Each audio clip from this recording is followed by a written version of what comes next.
let's do some dragon stories today. What do you say? How about let's read The Paper Bag Princess. Interesting, Paper Bag Princess. Story by Robert Munsch, art by Michael Marchenko, and we've read a couple of these before. You know, if these two guys are doing the story, it's going to be a little strange. Okay. Alrighty. Again, The Paper Bag Princess, story by Robert Munsch, illustrated by Michael Marchenko. Elizabeth was a beautiful princess. She lived in a castle and had expensive princess clothes. She was going to marry a prince named Ronald. Look at the heart. She loves him. Unfortunately, a dragon smashed her castle, burned all her clothes with her fiery breath, and carried off Prince Ronald. Oh dear. Elizabeth decided to chase the dragon and get Ronald back. She looked everywhere for something to wear, but the only thing she could find that was not burned was a paper bag. So she put on the paper bag and followed the dragon.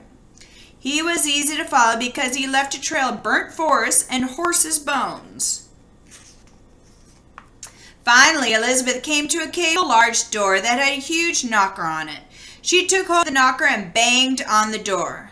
The dragon stuck his nose out of the door and said, "Well, a princess. I love to eat princesses, but I have already eaten a whole castle today.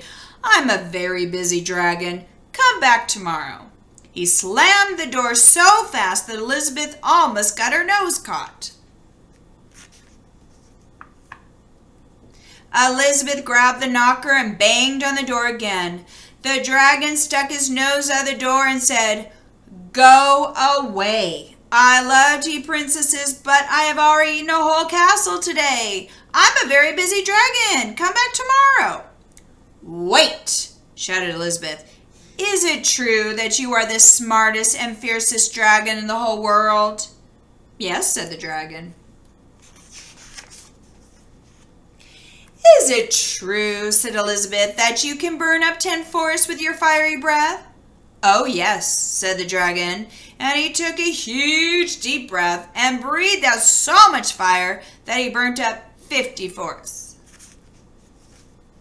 "Fantastic," said Elizabeth, and the dragon took another huge breath and breathed out so much fire that he burnt up 100 forests. "Magnificent," said Elizabeth, and the dragon took another huge breath, but this time nothing came out. The dragon didn't even have enough fire left to cook a meal. Elizabeth said, "Dragon, is it true that you can fly around the world in just 10 seconds?" "Why, yes," said the dragon, and jumped up and flew all the way around the world in just 10 seconds.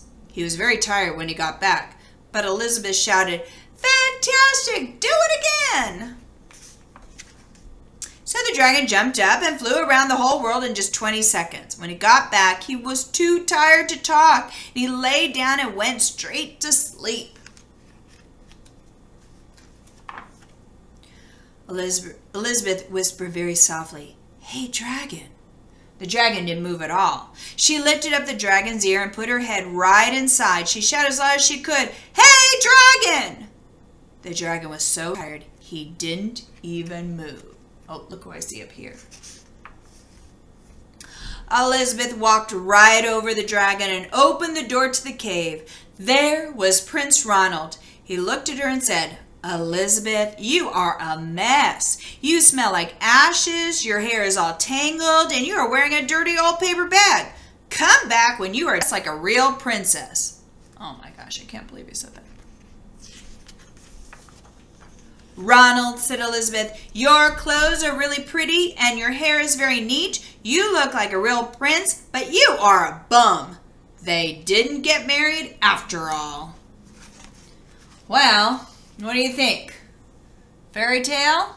Did it have some good and evil characters? Yep. The setting? Absolutely. There was at the castle, the dragon's place, forest, the world, everything.